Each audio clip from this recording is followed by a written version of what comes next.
the concept, the image. And then the second time, I'm going to try to get in the consciousness of the heart of the master who wrote it and deliver it from my heart to your hearts.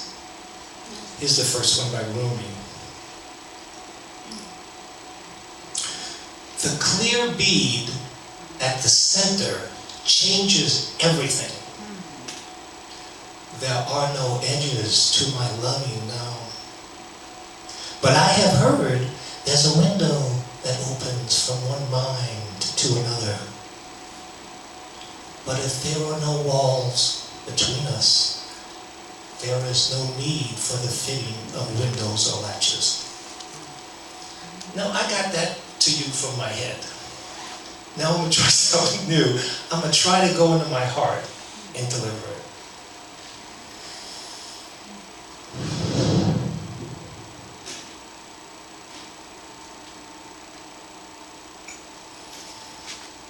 The clear bead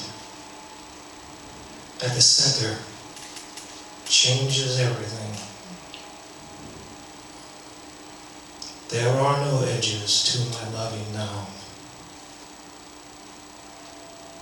But I have heard there is a window that opens from one mind to another. But Rumi says to you, if there are no walls, there is no reason for fittings of windows or latches.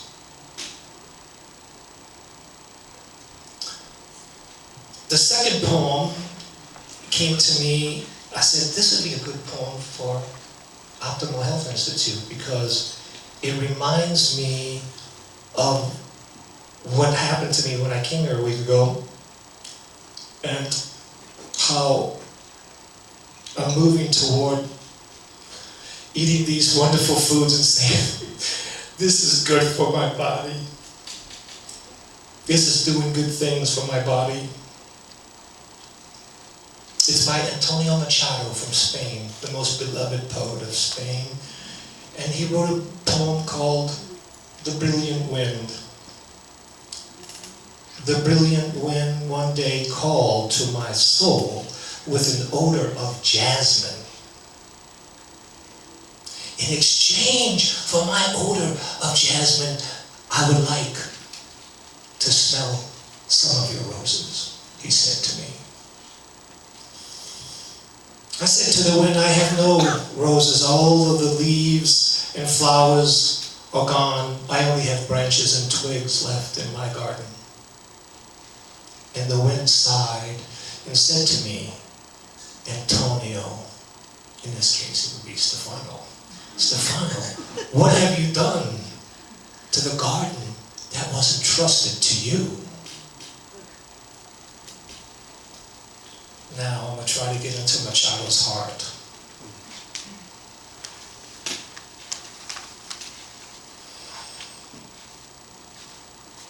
The wind, one brilliant day,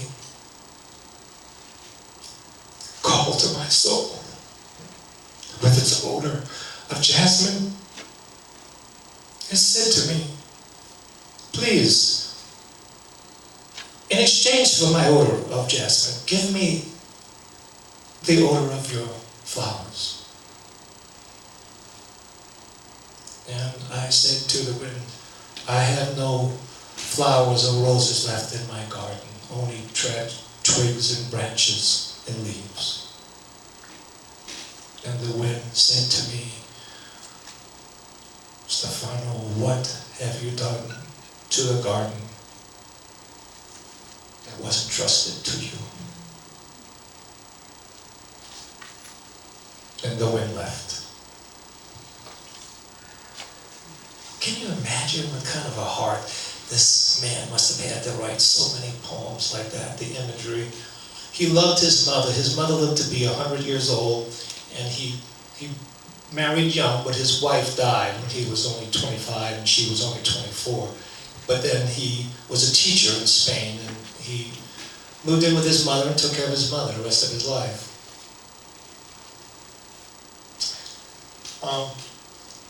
The third poem is from Ireland, which half of my genes are coming from. the great Cook County, if you've ever been to Ireland, kissed at Blarney Stone.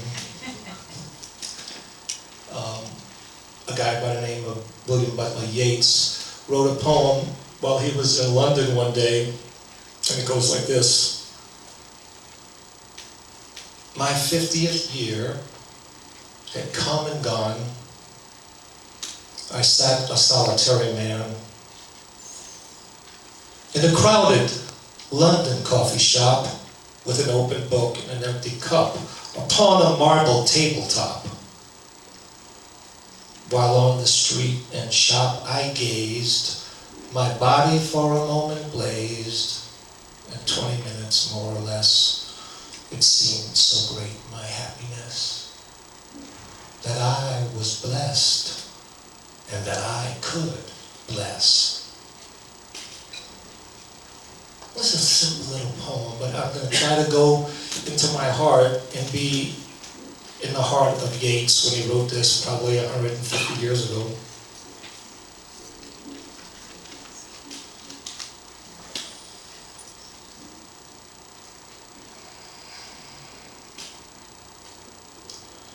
My 50th year had come and gone. I sat a solitary man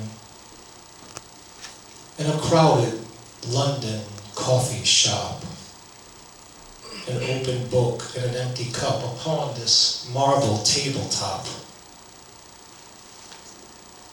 While on the street and shop I gazed, and for a moment my body blazed. For 20 minutes, more or less, that I could bless, and I was blessed. Thank you.